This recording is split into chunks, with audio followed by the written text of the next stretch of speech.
देखो, हाँ, अभी हम क्लास 11th का मतलब फर्स्ट टॉपिक से स्टार्ट करेंगे। जो लोग कुछ कुछ पढ़ रखे हो वेल एंड गुड, है ना। और जो कुछ भी नहीं पढ़ रखे हो, कोई दिक्कत का बात नहीं है। हम एकदम बेसिक से स्टार्ट कर रहे हैं, जो चीज 11th के लिए चाहिए एकदम स्टार्टिंग से, है ना। तो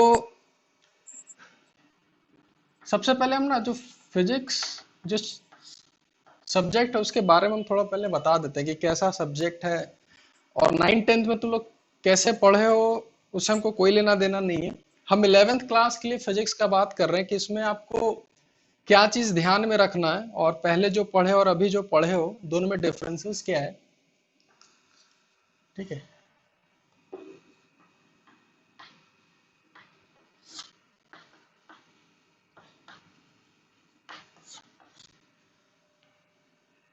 अगर तुम लोग सिर्फ फोकस्ड हो कि हमको बोर्ड पास करना है, ठीक है। बहुत लोग को रहता है कि सर बोर्ड पास कर लें उसके बाद देखा जाएगा। जो लोग अभी से ही फोकस है, सुपर 30 नाम है, यानी सब कोई का मन है कि हमको या तो आईआईटी जेई या नीट क्रैक ही करना है। ठीक है। तो बोर्ड में क्या होता है कि यहाँ पर आप डेरिवेशंस रट्टा मार लो, प्रूफ याद कर लो, काम हो जाएगा। यहाँ वो चीज नहीं है। आप कितना भी डेरिवेशन रट्टा मार लो, कितना भी फॉर्मूला रट्टा मार लो, यहाँ कोई काम नहीं होने वाला। फिजिक्स में एक्चुअली जो हम लोग सीखेंगे ना, वो सिंपल सीखेंगे अप्लाई करना। देखो, इससे एक एग्जांपल हम तुमको दे रहे हैं, ठीक है। जैसे ये फॉर्मूला हो गया, या फिजिक्स में ये वाला फॉर्मूला हो गया। ये फॉर्मूला 99.9% लोगों को पता रहता है, ये सब सारा फॉर्मूला।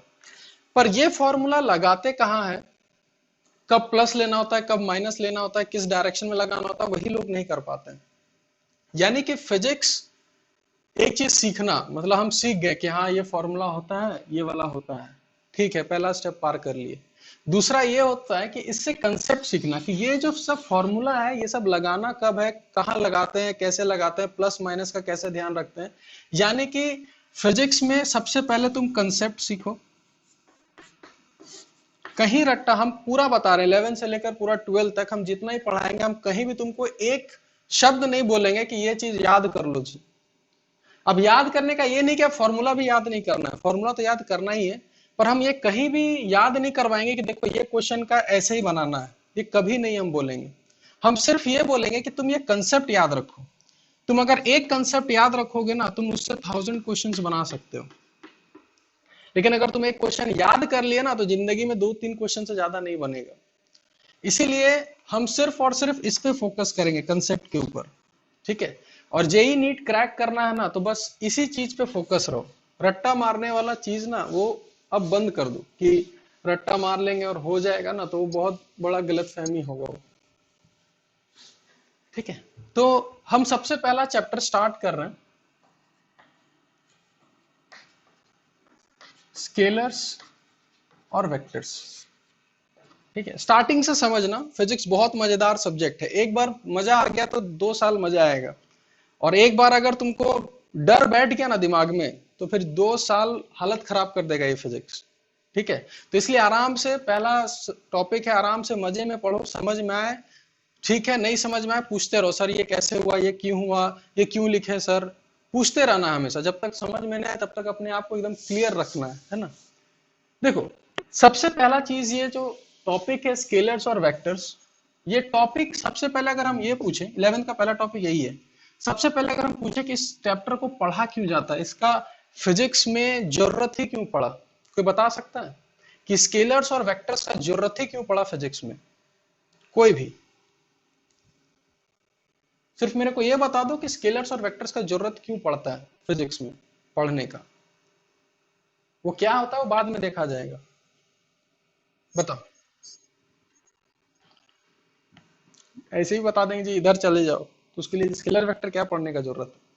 डायरेक्शन तो ऐसे ही बता देंगे, ईस्ट नॉर्थ वेस्ट, ये सब पढ़ने का क्या जरूरत है? हम ये पूछ रहे हैं कि स्केलर्स और वेक्टर्स पढ़ने का जरूरत ही क्यों पड़ा? सबके दिमाग में कुछ कुछ बैठा हुआ है, जो चीज याद कर रखे हो, मैग्नीट्यूड, डायरेक्शन, ये सब कुछ नहीं है। हम सिंपल पहले ये पूछे कि ये सब पढ़ाई क्यों जाता है, कोई भी बता दो। ठीक है, और आराम से माइक ऑन करके आंसर दे सकते हो। ऐसा नहीं कि पूरा क्लास भर चुपचाप रहना है, एकदम ऑफलाइन जैसा क्लास समझो, माइक ऑन करो, बताओ, फिर माइक ऑफ कर लो। चलो ठीक है, इसका आंसर हम बताते हैं। ठीक है, समझना ध्यान से, हाँ, कि इसका जरूरत क्यों पड़ा।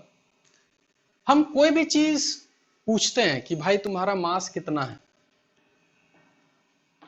समझना एग्जाम्पल, तो वो हमको आंसर देता है कि मेरा मास 60 है, 60 kg।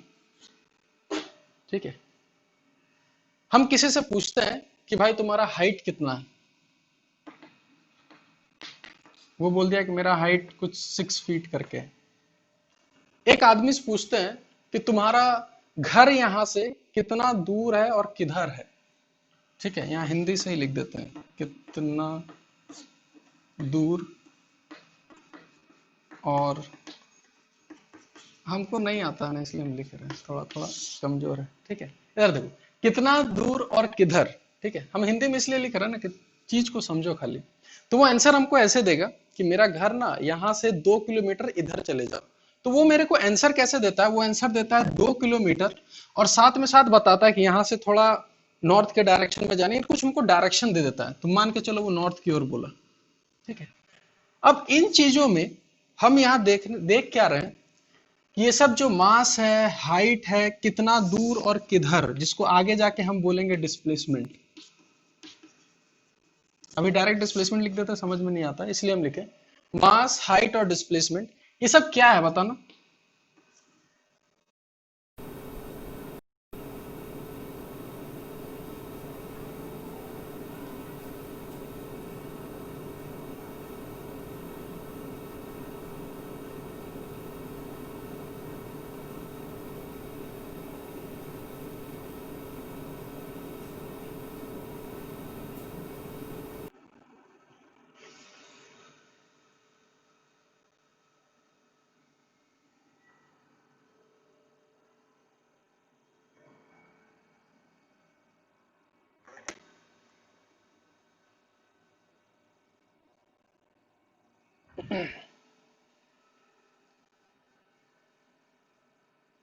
हेलो, सबको आवाज आ रहा है? वो नेट कनेक्शन थोड़ा वीक हो गया था।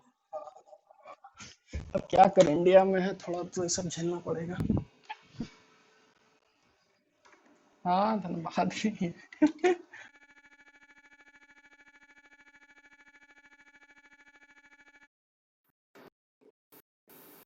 चलो ठीक है, आगे बढ़े हो सबको। हाँ, वाईफाई से ही पड़ा है, वो थोड़ा बारिश वारिश हो रहा है ना, इसलिए थोड़ा दिक्कत। ठीक है, अब सब कुछ क्लियर हो गया ना? आ रहा होगा देखो। चलो ठीक, चलो ठीक है, स्टार्ट करते हैं ना। तो बात कर रहे थे कि ये जो हम लोग पढ़ रहे हैं, मास, हाइट और ये जो डिस्प्लेसमेंट है, ये सब क्या है बता सकते हो? ये सब फिजिक्स में क्या है ये सब? अरे यूनिट नहीं है भाई, तो ये केजी क्या है? हाँ, ये सही बोला, ये क्वांट हाँ, फिजिकल क्वांटिटी, बिल्कुल सही। ये एक फिजिकल क्वांटिटी है। ठीक है, तो हम ये देख रहे हैं कि किसी भी फिजिकल क्वांटिटी को बताने के लिए हमको एक यहाँ मैग्नीट्यूड से काम चल जा रहा है, 6 फीट। और कुछ कुछ फिजिकल क्वांटिटी को बताने के लिए हमको मैग्नीट्यूड और डायरेक्शन दोनों का हेल्प लेना पड़ रहा है। ठीक है, तो इसको डिस्टिंग्विश करने के लिए, यानी कि किसी फिजिकल क्वांटिटी को खाली मैग्नीट्यूड से काम चल जा रहा है, किसी फिजिकल क्वांटिटी को magnitude as well as direction भी बताना पड़ रहा है। तो हम बोले कि आज से ये फिजिकल क्वांटिटी, जो भी फिजिकल क्वांटिटी आज से हम मेजर करेंगे, अगर उस फिजिकल क्वांटिटी को सिर्फ मैग्नीट्यूड से रिप्रेजेंट किया जाए, यानी any physical quantity having only magnitude is called scalars, और any physical quantity having magnitude as well as direction, उसको हम लोग क्या बोलते हैं, वेक्टर। यानी कि फिजिक्स में इसका इस्तेमाल इसलिए पड़ा क्योंकि कोई भी फिजिकल क्वांटिटी को डिस्टिंग्विश करने के लिए कि उसको खाली मैग्नीट्यूड का जरूरत है या मैग्नीट्यूड और डायरेक्शन दोनों का जरूरत है, उसी के लिए हम एक चैप्टर ले आए जिसको बोला जाता है स्केलर्स और वेक्टर्स। यहां तक सबको क्लियर है? ठीक है, तो यानी कि कोई ऐसा वाला चीज नहीं है, सिंपल याद रखना कि फिजिक्स में कोई भी फिजिकल क्वांटिटी को आपसे हम मेजर करें, कोई भी, यानी फिजिक्स में आपसे जो भी नाम लेंगे, force, acceleration, velocity, torque, time, कोई भी फिजिकल क्वांटिटी हम सबसे पहला क्वेश्चन यही पूछेंगे कि वो स्केलर है कि वेक्टर है। तो तुम अपने अंदर से पूछना कि आज तक हम फिजिक्स में जो भी चीज पढ़े हैं, फॉर एग्जाम्पल टाइम, किसी से भी टाइम पूछते होगे वो सिंपल बोलता होगा कि 10 सेकंड हुआ, 20 सेकंड हुआ, 15 सेकंड हुआ, कभी वो डायरेक्शन नहीं बोलता होगा 15 सेकंड इधर 15 सेकंड उधर। तो जो टाइम जो चीज है वो क्या होगा, स्केलर होगा कि वेक्टर होगा? स्केलर होगा, स्केलर। फोर्स वेक्टर होगा, ठीक है। क्यों होगा? क्योंकि हम बोलते हैं कि हम 10 न्यूटन फोर्स इधर लगा रहे हैं, 20 न्यूटन फोर्स इधर लगा रहे हैं, क्योंकि उसमें डायरेक्शन देना पड़ता है, ठीक। एक काम करो, माइक ऑफ कर लेना, हाँ बोलने के बाद माइक ऑफ कर लेना, तब इको नहीं होगा, ठीक है। तो हाँ हाँ, तो फोर्स बताने के लिए जैसे बोलते हैं 10 न्यूटन इधर लगा रहे हैं, जैसे बॉडी पे ड्रॉ करते हैं ना, आगे ड्रॉ हम लोग करेंगे कि ये रहा इधर फोर्स, तो फोर्स का एक डायरेक्शन देते हैं, तो ये हो गया वेक्टर। तो उसी हिसाब से अभी तक हम लोग फिजिक्स में जितना आगे बढ़ते जाएंगे तो जो भी चीज लिखेंगे उसको हम लोग पूछेंगे सबसे पहले कि स्केलर है कि वेक्टर, ठीक है। अब रहा बात कि पहला चैप्टर हर बुक में स्केलर्स और वेक्टर्स ना लिख के वो सिंपल लिख देता है वेक्टर्स, कि हम लोग को वेक्टर ही पढ़ना है। अब ऐसा क्यों लिखता है लोग वो भी बताते हैं। क्योंकि स्केलर्स ना हम लोग बचपन से पढ़ते आ रहे हैं, नर्सरी से लेकर अभी तक पूरा। क्यों? 2+3 कितना होता है? तो 5। 2 × 3 कितना होता है? तो 6। ये सब पढ़ने का जरूरत नहीं है, क्योंकि सारा ऑपरेशन हमको सिखाया गया है, कैसे ऐड करना है, कैसे सब्ट्रैक्ट करना है। बचपन में कैसे सिखाया? हाँ, लेकिन अब थोड़ा चेंज करेंगे ना, कि अब स्केलर ना पढ़ के हम लोग क्या पढ़ेंगे, वेक्टर। तो चीज वही है, देखो बचपन से पढ़ते आ रहे हैं इसलिए अभी तुरंत लग रहा है कि बना दे रहे हैं। वेक्टर्स भी समझना कि एकदम बचपन है अभी वेक्टर्स को। तो स्केलर याद करो कि बचपन, हाँ बचपन में कैसे सिखाया गया था। तो मास्टर बोलता था कि 2 को डंडी ऐसे बनाओ और यहाँ 3 तो डंडी बना दो और फिर ऐड करो 1 2 3 4 5। तो अभी लग रहा है बोरिंग काम है, पर उस समय हालत खराब हो जाता था, मार मार के मास्टर हालत खराब कर देता था। तो वही चीज है, ठीक है। तो यहाँ ऐसे लिख के ऐसे 5 डंडी बनाते थे और गिन के लिख देते थे। उसी तरीके से वेक्टर्स, अभी वेक्टर्स भी हम लोग को उसी तरीके से पढ़ना है। देखो ये जो वेक्टर्स टॉपिक है ना, अभी तक उसी तरीके से पढ़ना है। अब रहा बात कि वेक्टर्स को हम लोग दिखा कैसे सकते हैं। फॉर एग्जाम्पल जैसे कि भाई हमको बाजार में जाना है कि हमको रिबॉक का जूता खरीदना है, तो 3 मेथड है। या तो तुम उसका एड्रेस पता कर लो, या फिर ऐसे भटकते रहो उसका लोगो दिख जाएगा, ठीक है। यानी कि वेक्टर को पहचानने के लिए, उसको रिप्रेजेंट करने के लिए हम लोग कितना मेथड लाएं? तो एक है डायग्राम के थ्रू। एक डायग्राम के थ्रू हम लोग वेक्टर्स को रिप्रेजेंट कर सकते हैं कि डायग्राम, ये डायग्राम देख के हमको पता लग जाएगा कि ये वेक्टर है। दूसरा सिंबल के थ्रू, अगर वो सिंबल है तो हमको ये पता लग जाएगा कि वो वेक्टर है। और तीसरा लास्ट में पढ़ेंगे मैथमेटिकल फॉर्म, कि अगर इस मैथमेटिकल फॉर्म में लिखा हुआ है तो हमको पता चल जाएगा वो वेक्टर है, ठीक है। डायग्राम से कैसे पता करेंगे? तो डायग्राम से एक वेक्टर को रिप्रेजेंट कैसे किया जाता है? तो सिंपल सा फंडा है, एक लाइन और एक एरो, डायग्राम है। अब डायग्राम से हम लोग क्या पता लगा सकते हैं इस डायग्राम से थ्रू? तो इसका लेंथ जितना होगा वो बताएगा उसका मैग्नीट्यूड, यानी कि वो लेंथ डिसाइड करेगा कि इस फिजिकल क्वांटिटी का मैग्नीट्यूड कितना है, सिंपल सा। और ये एरो क्या डिसाइड करेगा? तो ये एरो सिर्फ डिसाइड करेगा डायरेक्शन, ठीक है। फॉर एग्जाम्पल एक एग्जाम्पल देके बताते हैं। मान के चलो कि एक कार ए है और एक कार बी है। अच्छा, वेलोसिटी क्या है? स्पीड और वेलोसिटी में फर्क क्या है? किसी को अगर पता हो अभी स्पीड और वेलोसिटी? एकदम सही, स्पीड स्केलर है, वेलोसिटी वेक्टर है, ठीक है। तो एक एग्जांपल, एक गाड़ी 30 मीटर पर सेकंड से जा रहा है, यानी वो स्पीड बताया। एक गाड़ी 30 मीटर पर सेकंड से बिग बाजार की ओर जा रहा था, तो उसमें एक डायरेक्शन ऐड कर दिया, यानी वो वेक्टर है और वो वेलोसिटी बता रहा है। तो उसी तरीके से मान के चलो कि कार ए का स्पीड 30 मीटर पर सेकंड है और वो ईस्ट की ओर जा रहा है, और कार बी का मान के चलो 40 मीटर पर सेकंड है और वो नॉर्थ की ओर जा रहा है। तुमको पता है ये भी वेलोसिटी और ये भी वेलोसिटी है, अब दोनों वेलोसिटी वेक्टर है, तो अगर हम इसको डायग्राम के थ्रू रिप्रेजेंट करना चाहें तो कैसे करेंगे समझना। कार ए को हम ऐसे यहां बनाते हैं, देखो, ठीक है, कार ए को ऐसे बना दी, ठीक है, और कार बी को कैसे बना रहे हैं, तो कार बी को थोड़ा ऐसे बना रहे हैं, बड़ा बना रहे हैं, ठीक है, ये थोड़ा छोटा है समझो, और इसको बड़ा है, क्यों? क्योंकि इसका मैग्नीट्यूड 30 है, कि अगर इतना का लेंथ 30 है तो इसका लेंथ थोड़ा ज्यादा है, तो इस पता चल जाएगा कि कार ए और कार बी किसका स्पीड ज्यादा है, तो बी का स्पीड ज्यादा है।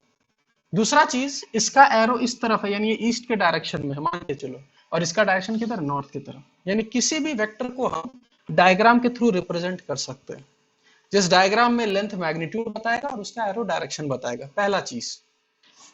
दूसरा चीज हो गया सिंबल, ठीक है, जैसे हर चीज का एक सिंबल होता है, तुम ऑडी का कार खरीदोगे किसी दिन, तो कैसे पहचानोगे कि ऑडी का कार है, तो ऐसे ऐसे बोल रहा था, कितना रहता है, 4 की 5, 4, तो पता चल जाएगा ऑडी का है। तो उसी हिसाब से सिंबल देख के हमको कैसे पता लगेगा, तो समझना ध्यान से, जैसे कि फोर्स, फोर्स को एफ से डिनोट करते हैं, ठीक है, और उसके ऊपर अगर ऐसा एक तीर रहा, यानी कि आज के बाद कोई भी ऐसा रहा इस टाइप से, ठीक है, यानी कोई भी ए सिंबल लिखा हुआ और उसके ऊपर एक ऐसा एरो दिया हुआ हो, तो ये समझना सिंबल है, खाली सिंबल के साथ कोई छेड़छाड़ नहीं, ऐसे नहीं कि ऊपर बना दिए इधर बना दिए, कोई नहीं, ये बस सिंबल ये बताएगा, जैसे ये बताएगा, अगर एफ वेक्टर ऐसे लिखा हुआ है तो ये बोलेगा कि force is a vector quantity, बस। और इसका मतलब कोई भी एक फिजिकल क्वांटिटी है, कोई भी एक physical quantity, A is a vector quantity, ठीक है। और लास्ट में आगे जाके पढ़ेंगे मैथमेटिकल फॉर्म, ठीक है, मैथमेटिकल फॉर्म अभी समझ में नहीं आएगा, फिर भी हम एक बार देख देते हैं, ठीक है, इसमें दिमाग कोई मत लगाना अभी। A vector is equal to 2i cap plus 3j cap minus 4k cap. अगर कोई देखे हो इस टाइप से लिखा हुआ कहीं पे, देखे हो आज तक ऐसा कहीं लिखा हुआ हो? ठीक है, जो देखे बढ़िया, नहीं देखो कोई बात नहीं, पहली बार देखो, है ना, कि 2i cap plus 3j cap minus 4k cap, ये पूरा मैथमेटिकल फॉर्म में लिखा हुआ है, जिसमें आई कैप जे कैप क्या लिखा हुआ अभी कुछ दिमाग नहीं लगाना है, सिर्फ दिख रहा है कि प्लस माइनस है, 1 2 3 4 है, इसका मतलब वो मैथमेटिक्स से जुड़ा हुआ है, ठीक है, यानी कि सिंबल में कोई पढ़ाई नहीं करना है कि इसका सिंबल ऐसा क्यों बनाया, ठीक है। अब ऑडी ऐसा सिंबल क्यों बना, उसके पीछे पूरा राज है कि ऐसा 4 ठोका ही बना दिया, उसे हमको पढ़ना नहीं है, जेई में ऐसा कभी नहीं पूछा जाएगा इसका सिंबल ऐसा क्यों है, सिंबल है तो है बस ऐसे ही, ठीक है। उसके बाद हम लोग को क्वेश्चन कहां से पूछा जाएगा, एक डायग्राम में पूछा जाएगा, एक मैथमेटिकल फॉर्म में पूछा जाएगा, तो इतना सा कॉपी में उतार लो तो जल्दी से 1 मिनट में फटाफट उतारते जा रहे हो ना, बढ़िया, चलो कार ए यहाँ लिख देते हैं, कार बी, जो लोग नहीं उतार रहे हो उतार लो, है ना, हाँ उतारो फटाफट।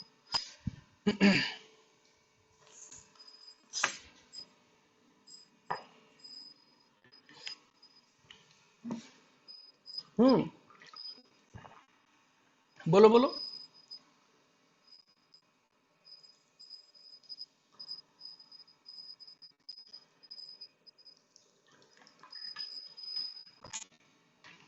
हाँ, टेक्नोलॉजी का भी इस्तेमाल कर सकते हो, स्क्रीनशॉट, है ना।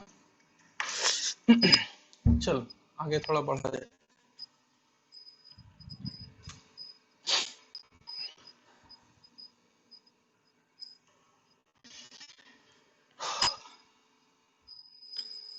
हेलो,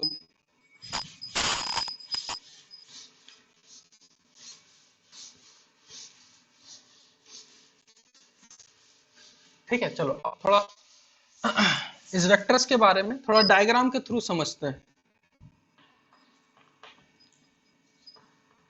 ठीक है। अब मतलब पढ़ाई करेंगे डायग्राम से ही, अभी सिर्फ और सिर्फ बचपन में वही बोला डंडी वाला मेथड सिखाया गया था, उसी तरह समझना कि अभी डंडी वाला मेथड ही चलेगा, ठीक है। यानी कि अगर ये एक वेक्टर है, समझना ध्यान से, इसको ऐसे लिख रहे हैं ए वेक्टर, तो इसका लेंथ मैग्नीट्यूड बताता है, ये लेंथ,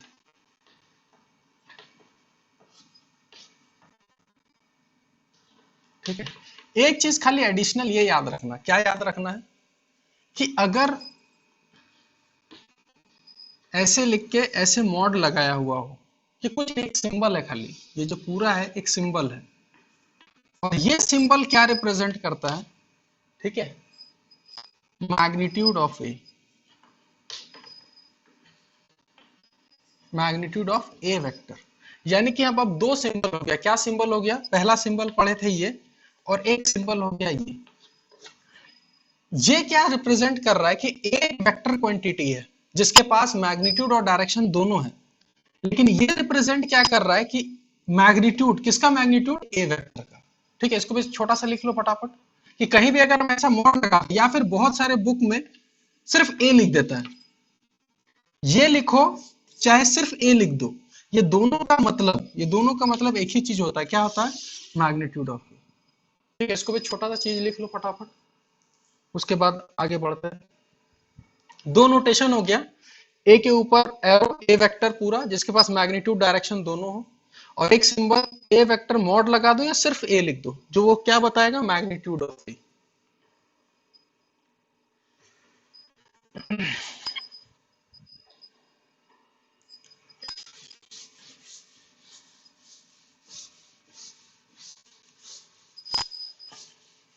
ठीक है, अब हाँ कोई बात नहीं, सिंपल सा चीज है, हाँ कोई बात नहीं। इसका मतलब ए इज अ वेक्टर क्वांटिटी, और ऐसा अगर लिखा मिले ए वेक्टर का मॉड लगा दे या फिर सिंपल ए लिख दे, इन दोनों में से कोई भी लिखा रहे, इसका मतलब ये रिप्रेजेंट कर रहा है मैग्नीट्यूड, और किसका magnitude, magnitude of A vector. ये है बस इसका कहानी, और कुछ नहीं है। ठीक है, अब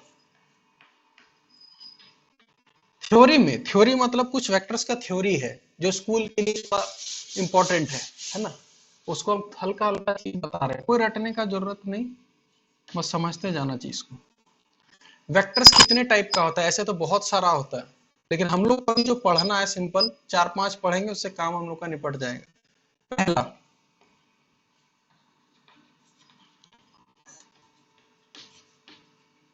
इक्वल वेक्टर्स। अगर कोई पूछे, बोले कि व्हाट इज इक्वल वेक्टर, ठीक है, दिमाग में तो फिट हो जाता है, हाँ सब इक्वल होना चाहिए, लेकिन फिजिक्स तो भाई, तो फिजिक्स के लैंग्वेज में पूछेगा, है ना, तो इक्वल वेक्टर्स को तुम क्या बोलोगे फिजिक्स के लैंग्वेज में,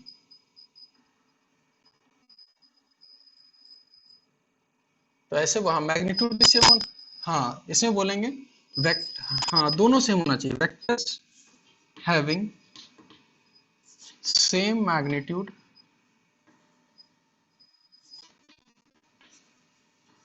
एज वेल एज डायरेक्शन। यानी कि वेक्टर्स का मैग्नीट्यूड भी सेम होना चाहिए, डायरेक्शन भी सेम होना चाहिए, तो उसको डायग्राम से कैसे रिप्रेजेंट कर सकते हैं, तो ऐसे लिखेंगे, दोनों का एकदम सेम लेंथ का बनाओ, अगर इसको बोल रहे हैं ए वेक्टर और इसको बोल रहे हैं बी वेक्टर, समझना, तो हमको पता है दोनों का लेंथ सेम है और दोनों का डायरेक्शन भी सेम है, तो हम इसको ऐसे लिखेंगे, A vector is equal to B vector. अच्छा ऐसे भी लिखा जा सकता है क्या, देखो तो, इस टाइप से भी ले सकते, क्योंकि हमको पता है कि मैग्नीट्यूड सेम है, ऐसे भी लिख सकते हैं। ठीक है, और वेक्टर दोनों लेंथ और डायरेक्शन और मैग्नीट्यूड दोनों सेम है, तो ऐसे भी लिख सकते हैं, तो ये हो गया इक्वल वेक्टर। ठीक है, खाली समझते जाना, और अगर लिखते जा रहा हो तो लिखते भी जाना, ठीक है, ये सब कोई उतारने वाला चीज नहीं है, ठीक, खाली समझ, तो उतारते जाओ फटाफट। एक का देखो इसका नोट्स, देखो नोट्स हम क्या बोल रहे हैं, समझना ध्यान से, जैसे अभी पढ़ा रहे हैं ना, तो हाँ अगर कॉपी है तो लिखते जाओ, नहीं है तो कोई बात नहीं, अभी जो जितना भी चीज पढ़ा रहे हैं ना, वो समझो सब रिकॉर्ड भी हो रहा है, तो अभी तुम लोग जो ऐप यूज कर रहे हो, तो तुम्हारे बैच में जैसे ये, जैसे क्लास खत्म हो जाएगा 2 घंटे बाद यही वीडियो तुम्हारे ऐप में अपलोड हो जाएगा, तो मान के चलो किसी कारणवश क्लास छूट गया या नेटवर्क इश्यू हो गया, या हमको फिर से वो वीडियो देखना है कि सर वहां पर क्या बोले थे, तो वो वीडियो आराम से तुम लोग ऐप में देख सकते हो। ठीक है, तो तुम लोग वहां से भी नोट्स बना सकते हो, या फिर जैसे जैसे हम पढ़ा रहे हैं, ठीक है, उस हिसाब से तुम लोग लिखते भी जाओ, कोई दिक्कत नहीं। ठीक है, इसको उतार लो जल्दी। हाँ नोट्स देंगे जी। हाँ, काहे उस समय क्या कुछ अलग थोड़ी ना पढ़ाएंगे जी। ठीक है, चलो देखो, तो इक्वल वेक्टर्स, हाँ इक्वल वेक्टर्स का ये कहानी हो गया। ठीक है, दूसरा यहीं पे हम थोड़ा चीज चेंज कर रहे हैं, इक्वल के जगह हम लिख रहे हैं पैरेलल वेक्टर। ठीक है, कोई बता सकता है कि पैरेलल वेक्टर्स का डेफिनेशन में क्या होगा? बताओ। Simple, vectors having same direction, magnitude same रहे नहीं रहे हमको कोई लेना देना नहीं। क्योंकि देखो, अगर हम डायग्राम से रिप्रेजेंट करें तो ये दोनों पैरेलल दिख रहा है, अगर इसको ए वेक्टर बोल रहे हैं बी वेक्टर, तो हमको सिर्फ मतलब है पैरेलल वेक्टर्स में direction should be same.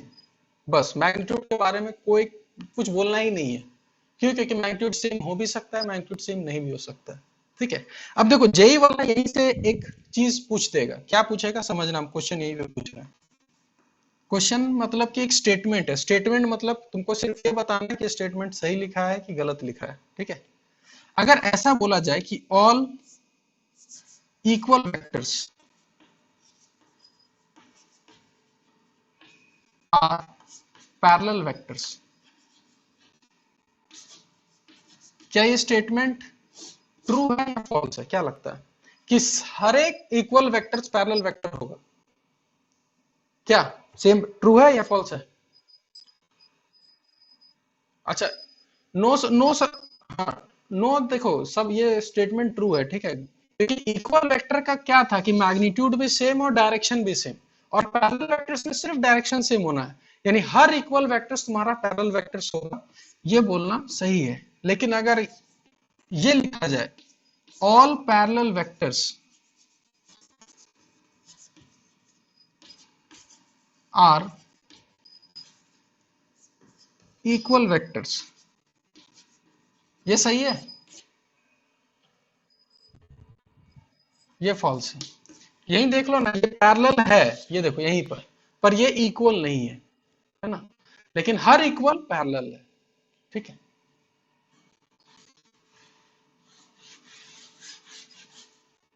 Third है तुम्हारा नेगेटिव वेक्टर। ठीक है, जैसा कोई पूछे कि टू का नेगेटिव कितना है, तो तुम बोल दोगे टू का नेगेटिव -2 है। ठीक है, ये स्केलर में पढ़ते थे हम लोग, टू का नेगेटिव -2। तो अगर पूछे कि एक वेक्टर का नेगेटिव क्या होगा, तो क्या लिखोगे स्टेटमेंट? अपोजिट डायरेक्शन, और मैग्नीट्यूड, मैग्नीट्यूड से सेम की अलग?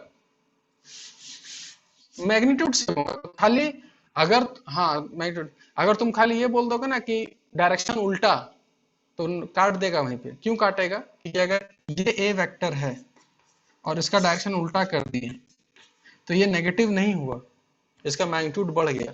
लेकिन अगर हम बोलेंगे कि दोनों का मैग्नीट्यूड सेम होना चाहिए, डायरेक्शन अपोजिट होना चाहिए, तभी वो नेगेटिव होगा।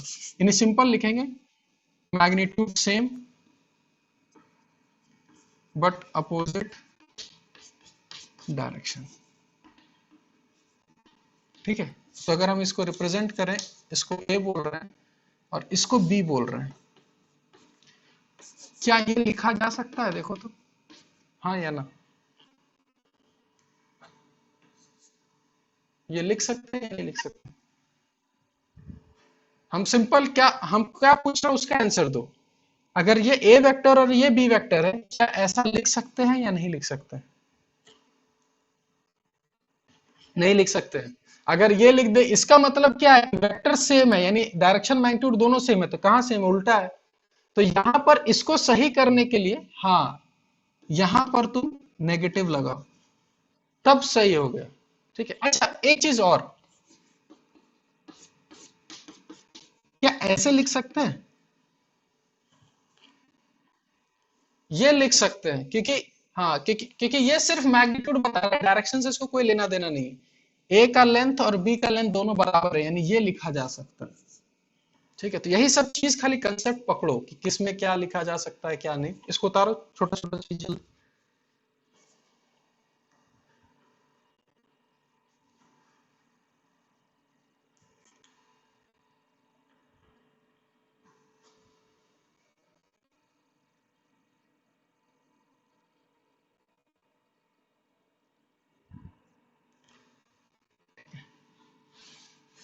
अब एक टाइप और है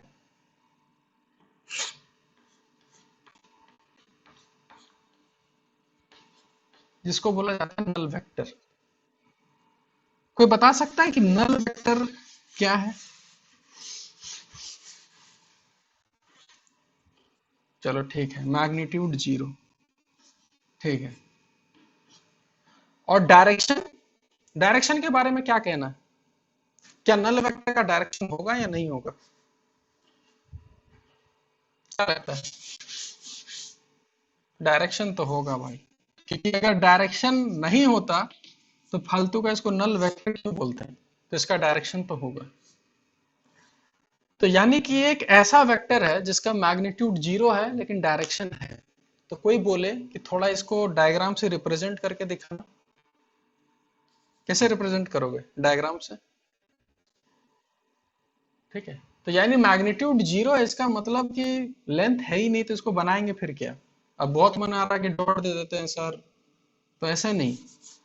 जब लेंथ है ही नहीं, कुछ लेंथ नहीं है, तो उसको ड्रॉ ही नहीं कर सकते, तो इसको लिख याद रखना, कैन नॉट बी रिप्रेजेंटेड। फिर बात ये उठता है कि जब इसको रिप्रेजेंट ही नहीं कर सकते तो फालतू का पढ़ क्यों रहे इसके बारे में?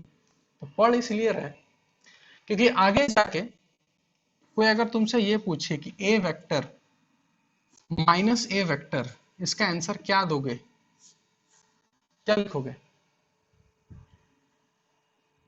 बताओ।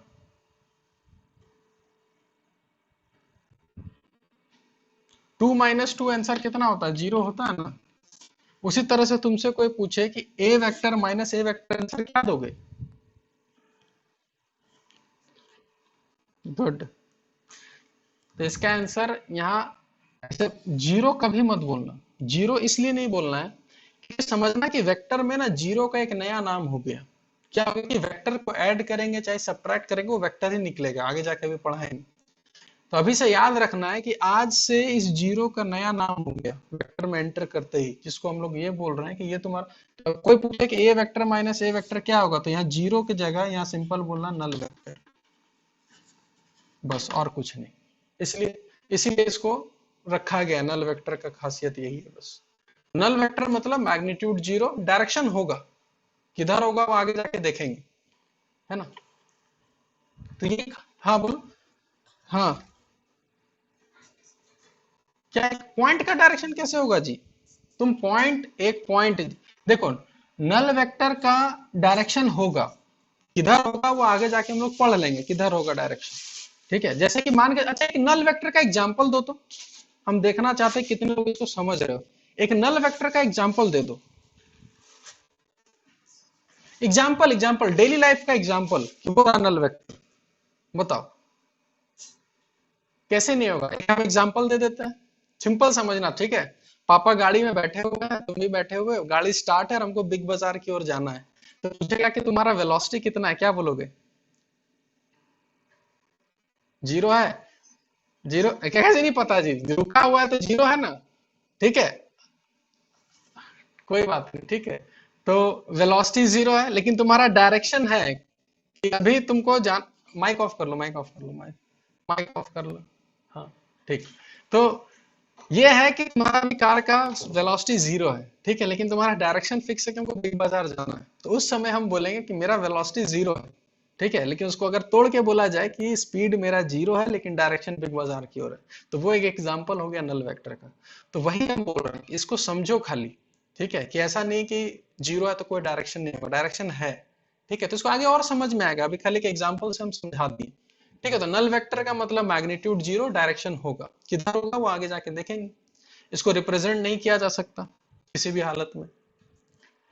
ठीक है, आगे एक और स्पेशल टाइप का वेक्टर है जिसको हम लोग बोलते हैं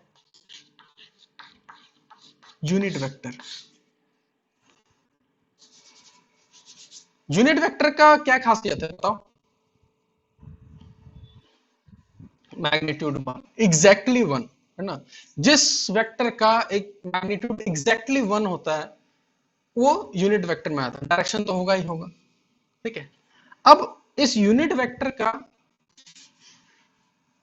एक अपना ही सिंबल बना लिया है ये, मतलब ये बहुत खास आदमी है कि नहीं? तो इसका एक सिंबल क्या होता है, जैसे कि हम लोग ए ऐसे लिखा जाता है तो समझ में आ जाता है एक वेक्टर है, लेकिन अगर ए के ऊपर ऐसे एक टोपी पहना हुआ जिसको ए कैप बोलते हैं, यानी एक स्पेशल आदमी है टोपी वाला, है ना?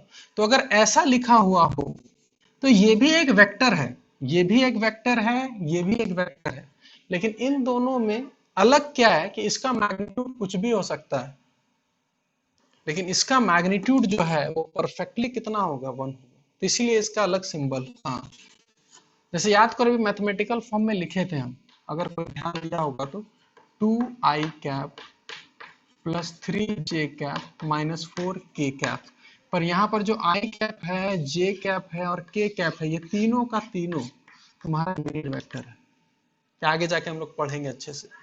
ठीक है, यूनिट वेक्टर में खाली अभी इतना याद रखना है, मैग्नीट्यूड वन है, डायरेक्शन होगा, किधर ना होगा। ठीक है, और इसको तो रिप्रेजेंट किया जा सकता है ऐसे कि नहीं रिप्रेजेंट नहीं किया था, लेकिन इसका एक अपना सिंबल है। ठीक है, इसका आंसर कितना होगा,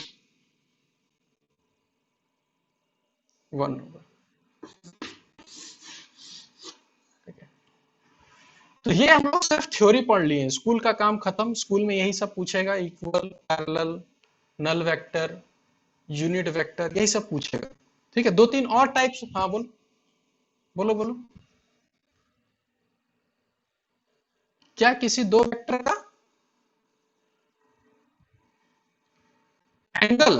हाँ जी, दो वेक्टर सेम कर दो, इधर ही और इधर ही, दो वेक्टर के बीच एंगल 0 डिग्री हो गया, पैरेलल वेक्टर। ठीक है, हाँ चलो, तो ये सब हम लोग खाली टाइप्स पढ़ लिए। क्या किसका रियल लाइफ, क्या ये पैरेलल का या यूनिट का? कितना जी, मेरा हाइट 1 फीट है, हाइट बोल रहा है, ये ले लो ना, मेरा घर यहाँ से 1 मीटर है ईस्ट के डायरेक्शन में, तो 1 मीटर हो गया डिस्टेंस, और डायरेक्शन ईस्ट की ओर, यूनिट वेक्टर हो गया। ठीक है, तो कहीं भी जिसका मैग्नीट्यूड 1 यूनिट आ जाए, साथ में एक डायरेक्शन असाइन कर दो, बस हो गया वो यूनिट वेक्टर। ठीक है, अब क्या क्या क्या रिप्रेजेंट, ये रहा ना ऐसे, और इसका लिख देना कि इसका, माइक ऑफ करोगे इको बंद हो जाएगा इसका। ठीक है, इसका खाली ये लिख देना कि लेंथ 1 यूनिट है। ठीक है, अब 1 यूनिट में कुछ भी आ सकता है, 1 मीटर आ सकता है, 1 सेकेंड आ सकता है, 1 न्यूटन आ सकता है, कुछ भी। ठीक है, चलो अब थोड़ा आगे बढ़ते हैं, यानी कि अब थोड़ा मजा आएगा कि जो हम लोग पढ़े इतना टाइप्स का वेक्टर होता है, कि अब थोड़ा समझना कि ये सब नर्सरी में पढ़ लिए कितना क्या क्या टाइप का होता है, थोड़ा एक स्टैंड। हाँ बोलो, हाँ बोलो बोलो। हाँ हाँ हाँ, दो वेक्टर को अगर माइनस करके उसका अगर मैग्नीट्यूड वन आ रहा है तो वो यूनिट वेक्टर कहलाएगा। ठीक है, ठीक है, अब अभी प्लस माइनस तो पढ़ेंगे, अभी सब क्लियर होगा, तो समझना ध्यान से कि अभी जितना पढ़े ना, समझना कि नर्सरी में बता दिया गया कि ऐसे ऐसे होता है। ठीक है, अब हम लोग समझना कि एक क्लास प्रमोट हुए हैं, धीरे धीरे प्रमोट होंगे, है ना? तो फर्स्ट स्टैंडर्ड में आके हम लोग को सिखाया जाता है ना कि ऐड करो जी, 1+1 2+1, तो स्केलर में तो 1+1 2+1 कोई बता देगा, लेकिन अगर हम तुमको एक क्वेश्चन देते हैं, ठीक है, कि एक गाड़ी 30 मीटर पर सेकेंड से जा रहा है नॉर्थ के डायरेक्शन में, और एक गाड़ी जा रहा है 50 मीटर ईस्ट के डायरेक्शन में, दोनों को जोड़ के दिखाओ, क्योंकि हम जो पहला दिए एग्जाम्पल वो भी वेक्टर है, दूसरा भी दिए वही वेक्टर है, पूछा जाए जोड़ के दिखाओ, तो बोलेगे सर उसका 30 है उसका 50 है, ही तो ऐड कर देंगे, लेकिन ईस्ट और नॉर्थ को फिर कैसे जोड़ेंगे, ये तो हम सीखे नहीं आज तक। तो वही चीज सीखना है, यानी पहला चीज है एडिशन ऑफ वेक्टर,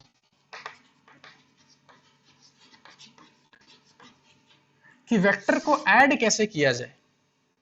ठीक है, तो उसके लिए भी तरीका है, जैसे मास्टर हम लोग को सिखाया था उस समय कि डंडी बना लो जी और लास्ट में सब डंडी गिन लो, तो वो एक तरीका बताया था। हम लोग भी एक तरीका सीखेंगे कि वेक्टर को ऐड कैसे किया जाए। सबसे पहले अगर हम तुमसे ये क्वेश्चन पूछें कि अगर ये एक ए वेक्टर है, ये वाला पूरा, इस वेक्टर को अगर थोड़ा सा घुमा दिया जाए ऐसे हल्का सा, क्या अभी भी वो ए वेक्टर ही रहेगा कि वेक्टर चेंज हो जाएगा? क्या लगता है? देखा, यही मार खा गए ना। कैसे मार खाए समझना ध्यान से। अगर इसको थोड़ा सा घुमा देंगे तो डायरेक्शन वही रहा कि चेंज हो गया? तो जब डायरेक्शन चेंज हो गया भाई, तो वेक्टर वही रहेगा कि वेक्टर चेंज हो जाएगा? चेंज हो जाएगा ना। तो इसका मतलब ये है कि आज से वेक्टर को घुमाना उमाना नहीं है, क्योंकि घुमा देंगे वेक्टर चेंज हो जाएगा। ठीक है, तो ये रहा ए वेक्टर, और समझना ये रहा बी वेक्टर। और तुमसे कोई बोले इन दोनों को जोड़ के दिखा दो, यानी तुमको निकालना क्या है, ए प्लस बी। मेथड ध्यान से सुनना, ठीक है, आराम से, वरना फिर वो दिक्कत होगा बहुत। जब भी हाँ माइक ऑफ कर लो जी, ठीक है। हाँ देखो, जब भी ए वेक्टर और बी वेक्टर को जोड़ने बोले, सबसे पहले ए वेक्टर को उठाना, ऐसे उठा लिए यहां से, घुमाना नहीं है, घुमाने से सब कुछ तब तहस नहस हो गया है। ए वेक्टर को उठा के, हाँ बर्बाद हो जाएगा। ए वेक्टर को ऐसे उठा के ऐसे रखना है, ये रहा ए वेक्टर, ए वेक्टर रख दिए। दूसरा कौन है, बी वेक्टर। बी वेक्टर को ऐसे चुपचाप उठाना, हिलाना डुलाना नहीं है, और ए के हेड पर रखना है। तो ए के हेड पर रखेंगे तो ये रहा बी वेक्टर, ठीक है। ए के हेड से बी वेक्टर को ड्रॉ कर दिए। अब अगर ए का टेल से उसका यहां तक ज्वाइन करें, तो यही इसी को बोला जाता है ए वेक्टर प्लस बी वेक्टर। अब बताओ इसमें कौन सा टफ चीज है, आसान है कि नहीं है? है ना। तो प्रोसेस फिर से एक बार, जिस इसको हाँ इसको ऐसे बोलते हैं हेड टेल मेथड, और इसी को जाके आगे हम लोग बोलेंगे, इसी को कोई स्कूल में पूछेगा यही चीज, triangular law of vector addition, इसी को बोला जाता है। क्योंकि देखो यहां पर एक ट्राइंगल बन रहा है, ठीक है। तो सिंपल से आज से क्या बोलेंगे, जिसको ऐड किया जाए सबसे पहला उसको लिख उतार लो, हिलाना डुलाना किसी को नहीं है। उसके हेड से बी वेक्टर को रख लिए, और ए का टेल से लास्ट में ज्वाइन कर दिए, तो ये बन गया ए वेक्टर प्लस बी वेक्टर। इसको उतारो पहले बढ़िया से, फिर आगे हम बताते हैं।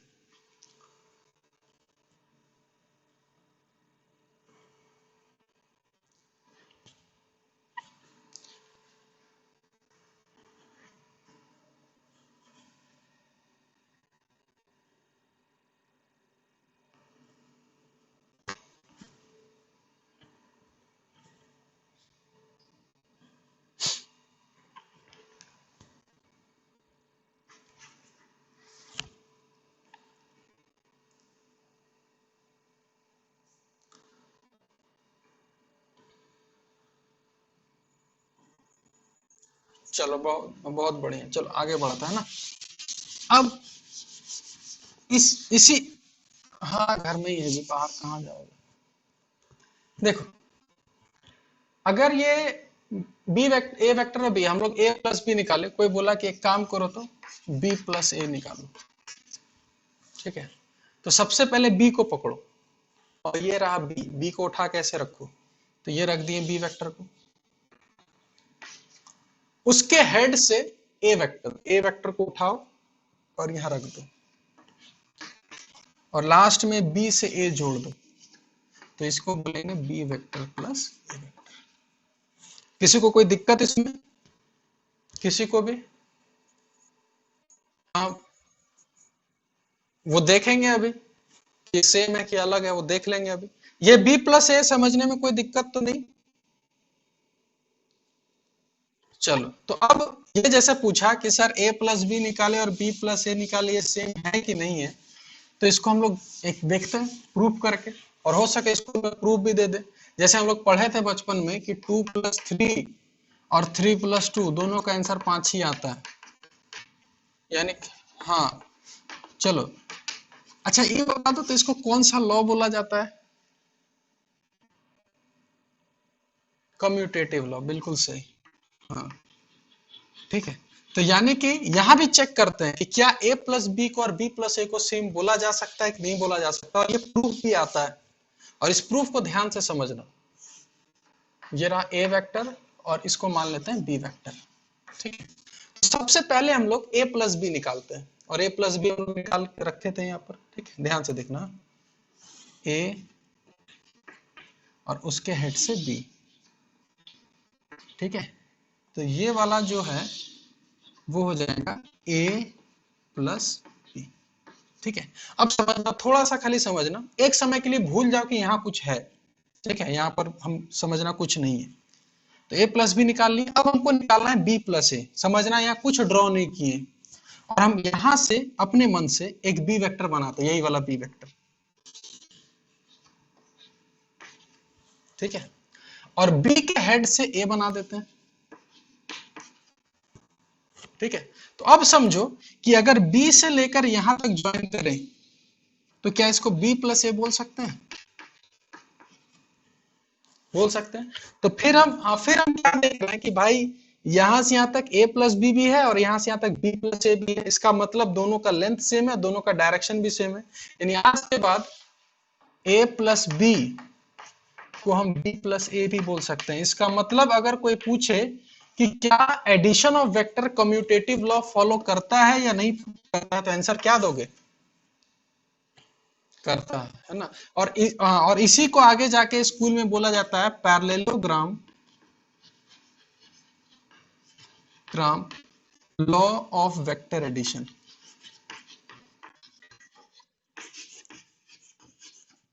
ठीक है, क्योंकि अगर तुम ध्यान से देख रहे हो ना, तो यहां से देखो कि ये और ये वाला पैरेलल है, ये भी बी है और ये भी बी है, ये भी पैरेलल है। यहां से ध्यान से देखो, एक पैरेललोग्राम बन गया, और उसी को बोला जाता है parallelogram law of vector addition. सबको समझ में आया ये वाला लॉ? हाँ, उतारो चीज। ठीक है, रटना कुछ नहीं है, ध्यान से समझते जाओगे, एक एक चीज क्लियर हो जाएगा। हाँ, नोट करते जाओ आराम से, 10-10 सेकंड, 15-15 सेकंड में उतारते जाना।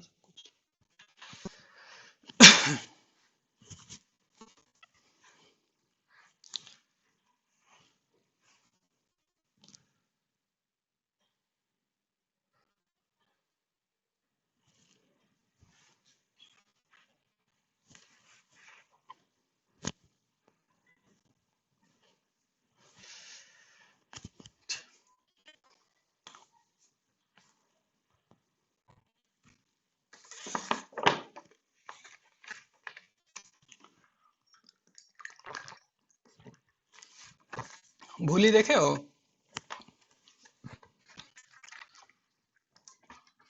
हाँ, बस वही भूली में। हाँ हाँ हाँ।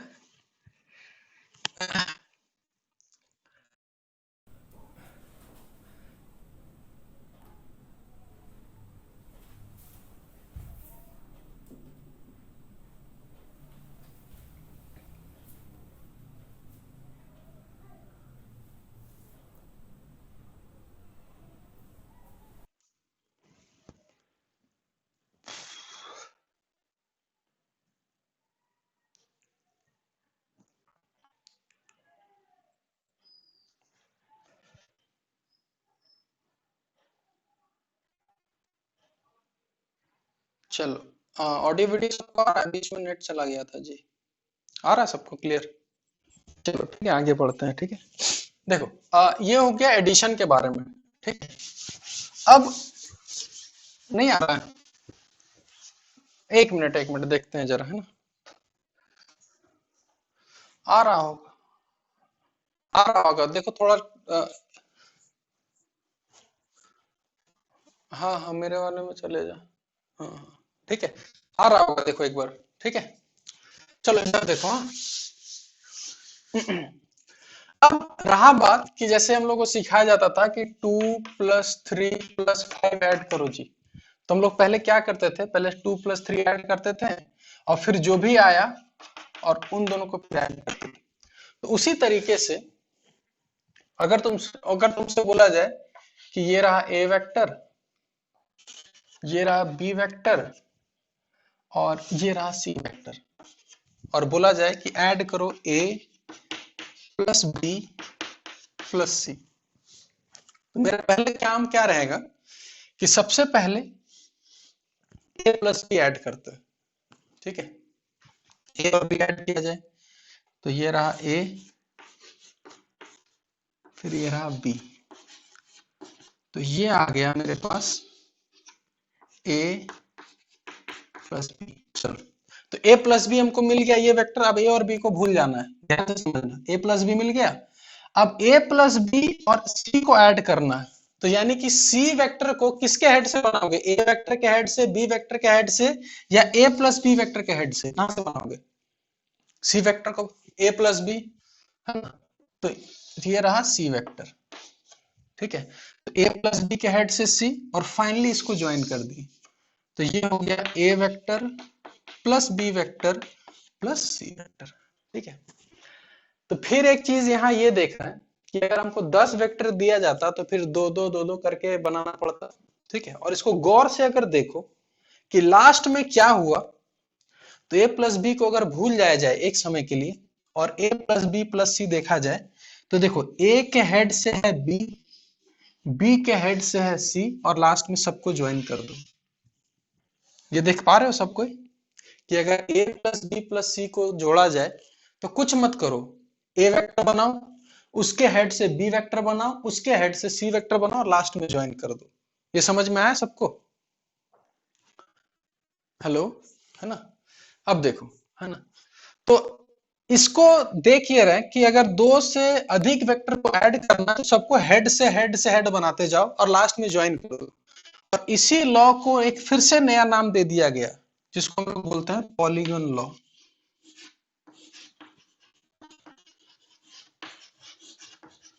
Of vector addition. ठीक है, इसका मतलब अगर 10 वेक्टर भी दिया जाता तो A B C D E F सबको लास्ट में ज्वाइन कर देते।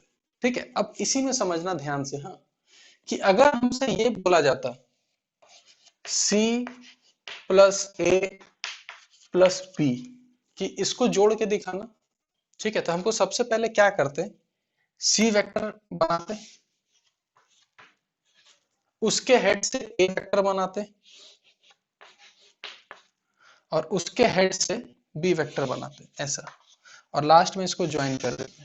ठीक है, उतना हम एक्यूरेट नहीं बना पाए, लेकिन फिर भी अगर देखो कि C प्लस ए प्लस बी का डायरेक्शन और मैग्नीट्यूड इस तरफ है, और A प्लस बी प्लस सी का भी देखो डायरेक्शन इसी तरफ है और मैग्नीट्यूड इतना है, तो क्या A प्लस बी प्लस सी और C प्लस ए प्लस बी क्या दोनों सेम होगा या अलग अलग होगा? बताना। सेम होगा, यानी आज, हाँ, यानी आज के बाद, हाँ, आज के बाद a प्लस बी प्लस सी हो या c प्लस बी प्लस ए हो, यानी तुम किधर से भी जोड़ो, कम्यूटेटिव लॉ तो फॉलो करता ही करता है। ठीक है, तो आराम से तुम इसको किधर से भी जोड़ो बात बराबर ही निकलेगा। ठीक है, इसको उतार लो बढ़िया से, और ये याद रखना, इसको polygon law of vector addition बोला जाता है।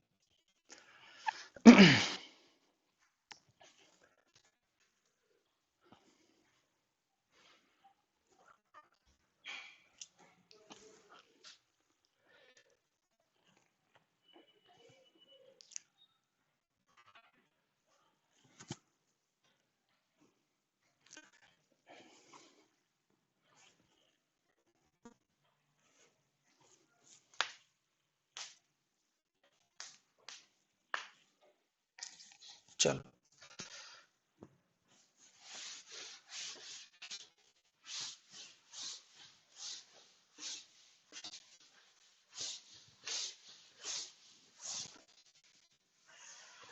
ठीक है, तो एडिशन सबको आ गया, और सबको हम लोग सीख भी लिए कि एडिशन में क्या है, ट्राइंगुलर, पैरेललोग्राम, पॉलीगन। स्कूल में यही तीनों में से पूछा जाएगा, कोई डायग्राम बना के बना देना सब कुछ। ठीक है, अब हम लोग सीखते हैं कि ठीक है, ऐड करना तो सीख गए, अब हम लोग बात करते हैं सब्ट्रैक्शन ऑफ वेक्टर, कि अब वेक्टर को सब्ट्रैक्ट कैसे करें। तो बचपन में यही प्रोसेस था कि 5 - 2 कैसे करें, तो यहाँ 5 डंडे बनवाता था और 2 डंडे काट देना था, तो ऐसे गिन के, तो ये डायग्राम के थ्रू समझा दिया जाता था। हाँ, बोलो बोलो।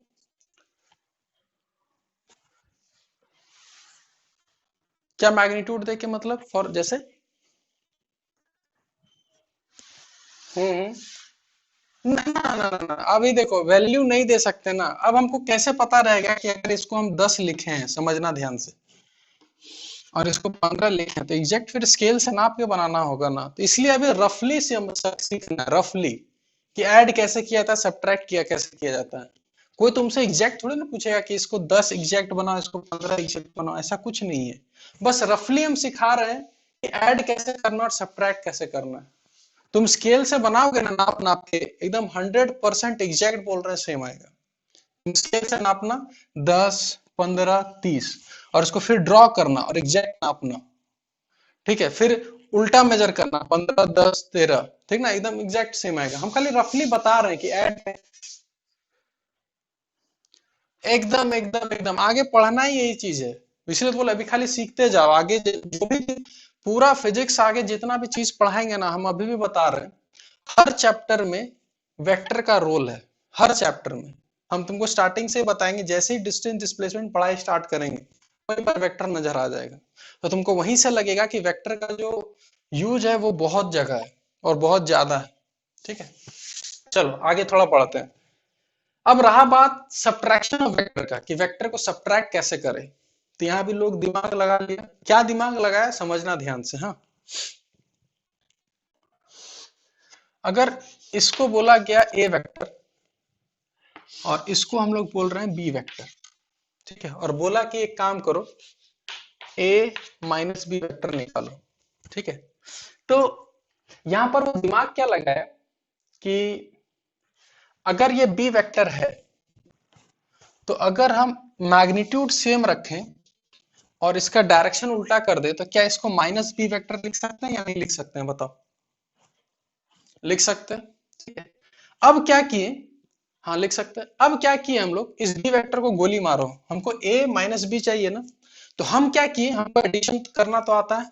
तो हम क्या किए, इस ए वेक्टर को और इस माइनस बी वेक्टर को ऐड कर दिए। और ऐड कैसे करना है, ए वेक्टर बनाए, उसके हेड से बी वेक्टर नहीं बनाए, उसके हेड से माइनस बी वेक्टर बनाए। तो माइनस बी इधर है, बना दिए। और हम क्या किए, ए के हेड से माइनस बी बना दिया और लास्ट में इसको जोड़ दिए। तो मेरे अकॉर्डिंग इसको हम लिखेंगे A vector plus of minus B vector. और हमको पता है इसको आराम से लिख सकते हैं ए वेक्टर माइनस बी वेक्टर। ये समझ में आया कि नहीं आया, देखो आ गया। इसका मतलब यह है कि यहाँ सब्ट्रैक्शन नाम का कोई चीज नहीं है। यहाँ सब्ट्रैक्शन एक तरह से एडिशन ही है। बस करना क्या है कि जो नेगेटिव है, यहाँ माइनस दिख रहा है, जो बी वेक्टर उसको उल्टा कर देना, और कुछ नहीं। तो अगर कोई पूछे कि बी वेक्टर माइनस ए वेक्टर बनाना जी, तो हमको पता है कि ए का नेगेटिव चाहिए, तो माइनस ए वेक्टर ये रहा। तो बी वेक्टर पहले बना लेंगे, तो बी वेक्टर किधर है जी, इधर है। तो ये रहा बी वेक्टर।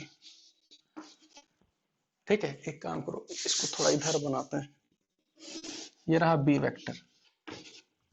और उसके हेड से ए वेक्टर बनाओगे कि माइनस ए बनाओगे, ये बताओ। माइनस ए, और माइनस ए इधर है, माइनस ए बना लिए। तो इससे देखो ये रहा बी से, तो ये हो गया बी वेक्टर माइनस ए वेक्टर। अब थोड़ा सा देखो, हम रफली बनाए खाली।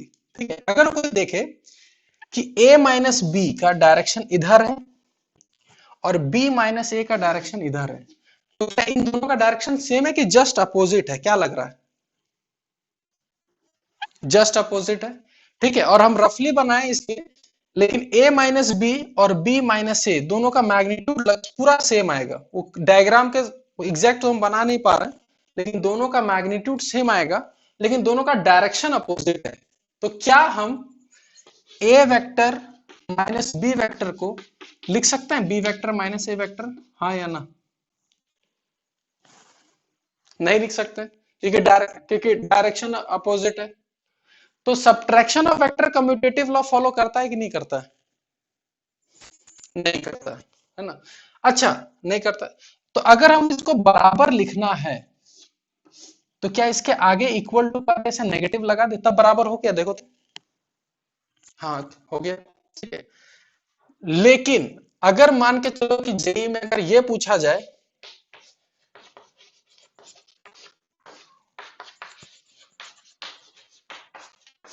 क्या ये स्टेटमेंट सही है कि गलत है? सही है, क्योंकि मैग्नीट्यूड वाइज तो दोनों सेम है। ठीक है, तो ये रहा पूरा सब्ट्रैक्शन ऑफ वेक्टर्स, इसको उतार लो और एक क्वेश्चन हम देते हैं बनाने के लिए, उसको बना के बस दिखा दो।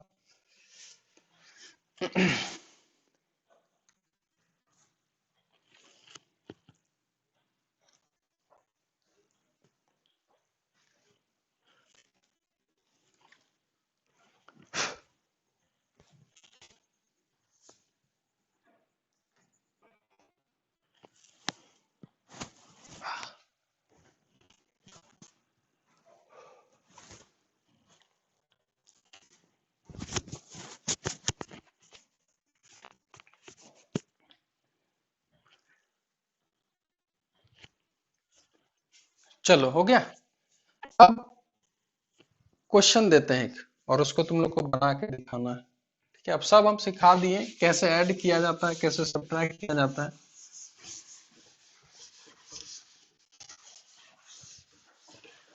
हम दे रहे हैं 3 वेक्टर्स। ठीक है, ए वेक्टर,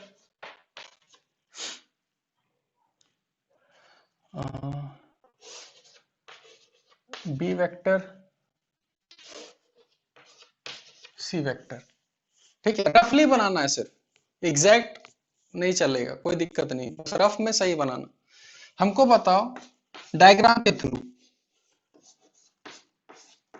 ये बना के दिखाओ। a माइनस बी माइनस सी, पहला। दूसरा, हमको b प्लस ए माइनस सी बना के दिखाओ।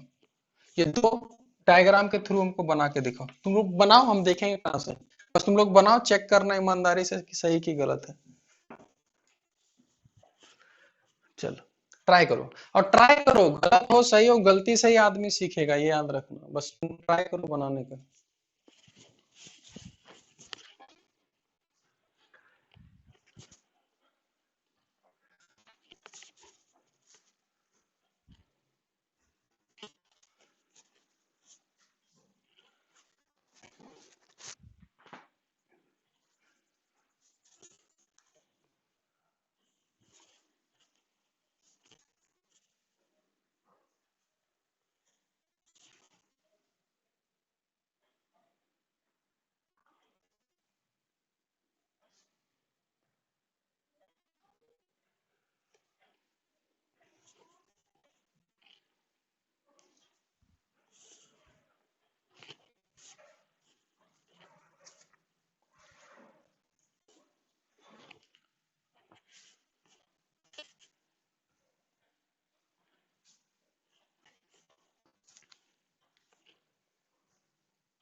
बन गया दोनों?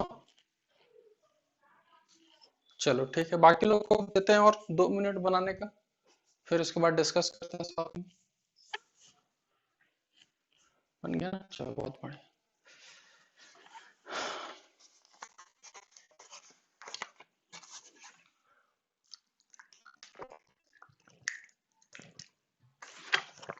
चलो ठीक है, चलो इसको डिस्कस करते हैं। बस रफली है ना, कोई ऐसा वैसा मत सोचना कि मेरा गलत है, रफ से।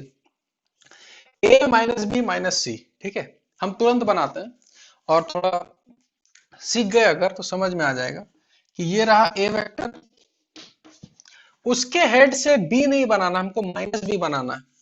तो अगर बी उधर है तो माइनस बी कुछ इधर होगा, उसके हेड से माइनस सी, तो सी ऊपर है तो माइनस सी नीचे हो गया, और लास्ट में अगर इसको ज्वाइन कर दिया जाए तो ये हो गया ए वेक्टर माइनस बी माइनस सी। कितने लोगों का ये सही है देख लो, यही है ना? चलो बहुत बहुत बढ़िया। अब एक बनाते हैं बी प्लस ए माइनस सी। ठीक है, ये रहा बी वेक्टर प्लस ए माइनस सी, तो सी अगर ऊपर है तो माइनस सी नीचे होगा कुछ, तो रफली कुछ ऐसा बन रहा होगा, बी प्लस ए माइनस सी। देख लो सब कोई, ऐसा बना ना बस। तो सब, हाँ तो इसका इसका मतलब ये है कि हम लोग पहला पड़ाव पार कर लिए, एडिशन सब्ट्रैक्शन सब सीख लिए पहला क्लास में, ठीक है। अब नेक्स्ट क्लास में जब हम लोग पढ़ेंगे वेक्टर्स के बारे में, तो हम लोग ये सीखेंगे कि अभी तक तो डायग्राम के थ्रू पता लग रहा था कि ऐड करने से ये है। अब नेक्स्ट क्लास में ये सीखेंगे, जैसे बोला था ना कि अगर इसका मैग्नीट्यूड 10 होता, इसका मैग्नीट्यूड 20 होता और 30 होता, तो इसका मैग्नीट्यूड कितना होता, तो वो नेक्स्ट क्लास में हम लोग पढ़ेंगे, ठीक है, जिसको हम लोग बोलते हैं रिजल्टेंट ऑफ वेक्टर, ठीक है। किसी को अगर टाइम मिले तो घर में पढ़ के आना ये वाला, नेक्स्ट क्लास में हम ये पढ़ाएंगे रिजल्टेंट ऑफ वेक्टर्स, ठीक है। तो आज के लिए इतना ही रखते हैं, फिर पहला क्लास है थोड़ा कम ही पढ़ाते हैं, है ना। समझ में आया सबको बढ़िया से? चलो, ना ज्यादा नहीं, ठीक है। तो आज इतना ही रखते हैं ना। क्या क्या? अरे सब बढ़िया पढ़ाते, पढ़ोगे तब ना, खाली मन लगा के पढ़ो ना, बाकी हम लोग पे छोड़ दो। खाली यहाँ जो चीज पढ़ा रहे हो उसको समझो बढ़िया से, और बस क्वेश्चन बनाओ, क्वेश्चन बनेगा खुद मजा आएगा, पढ़ने का ही मजा मतलब मन करेगा। देखो टाइम टेबल सेंड किया होगा, ठीक है, देखना टाइम टेबल, ठीक है। और कोई भी दिक्कत हो अगर, तो ये रहा मेरा नंबर, है ना, उसमें तुम लोग डाउट वगैरह सब कुछ भेज सकते हो, ठीक है। हाँ सब चलता है, कॉलिंग व्हाट्सएप सारा, व्हाट्सएप ही करना, कॉल करके क्या ही करोगे। डाउट पूछने के लिए हमेशा व्हाट्सएप कर देना। ज्यादा अगर देखें कि गंभीर समस्या है तो हम तुमको कॉल कर लेंगे या फिर वीडियो कॉल करके समझा देंगे, और आसान समस्या रहेगा तो फिर डाउट भी व्हाट्सएप में क्लियर हो जाएगा। फिजिक्स के लिए हम बुक बता देते हैं, ठीक है, सब सिंपल बुक, ठीक है। अगर हम ले लिए बहुत बढ़िया, ठीक है। जो लोग नहीं लिए हो, ठीक है, हम यहाँ कुछ कुछ बुक्स का नाम लिख रहे हैं, और हम समझा भी दे रहे हैं कि किस हिसाब से बुक खरीदना।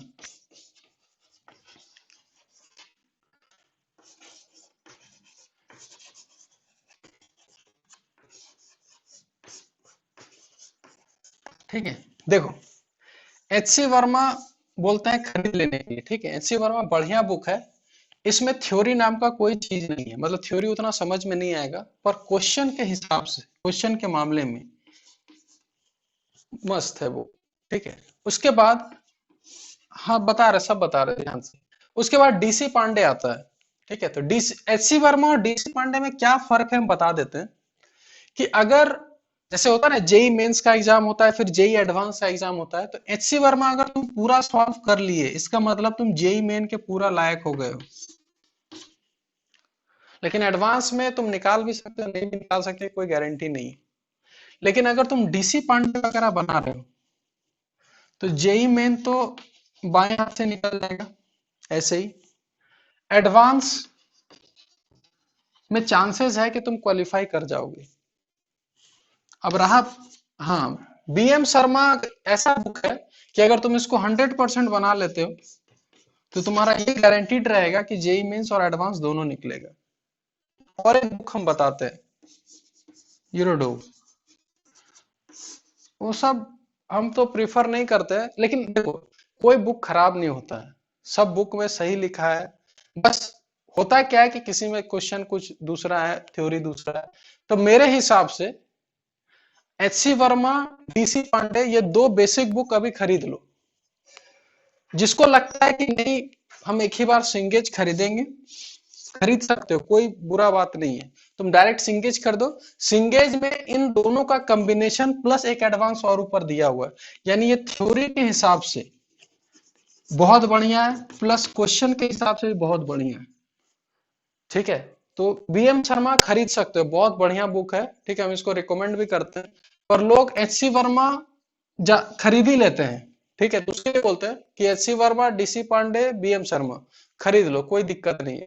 लेकिन हम तो बोल रहे हैं एक ही बुक खरीदो, ये वाला बुक, ठीक है। या फिर अगर तुमको लगता है कि नहीं नहीं थोड़ा ज्यादा हैवी हो जाएगा, तो डीसी पांडे खरीद लो। या फिर लग रहा है कि नहीं थोड़ा स्टार्टिंग किए फिजिक्स में तो थोड़ा बेसिक पढ़ते हैं, और तो एच सी वर्मा खरीद लो, ठीक है। क्योंकि देखो दिक्कत क्या होता है ना, एक होता है कि कॉन्फिडेंस और एक होता है ओवर कॉन्फिडेंस। अगर तुमको कॉन्फिडेंस है कि नहीं हम बना लेंगे, तो एनसी वर्मा से स्टार्ट करो, कोई दिक्कत नहीं है। ऐसा थोड़ी ना एनसी वर्मा स्टार्ट करोगे तो सब नहीं बनेगा।